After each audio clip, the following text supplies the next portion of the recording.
Alright, so in this video, I'll show you how to compare homes on Zillow in 2026. If you're deciding between multiple properties, this feature makes things way easier. Yeah, so let's go step by step. First, open Zillow on your browser or mobile app and search for the location you're interested in, like a city or neighborhood. Now scroll through the listings and start selecting the homes you want to compare. On most listings, you'll see a small option like Compare or a checkbox icon. Click on it for each property. Once you select a few homes, look at the bottom or side of the screen where the Compare button appears. Click it to open the comparison view. Now Zillow will show all selected homes side by side. You'll see details like price, number of bedrooms, bathrooms, square footage, and location all in one place.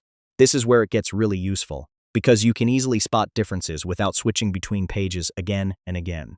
You can also scroll down to compare extra features like lot size, property type, year built, and even photos of each home. Yeah, this helps a lot when making a decision. If you want, you can remove or add more homes to the comparison list anytime to refine your choice. And that's it. Now you know how to compare homes on Zillow and make smarter decisions faster. If this video helped you, make sure to hit like and subscribe for more simple guides like this. I'll see you in the next one. Alright, so in this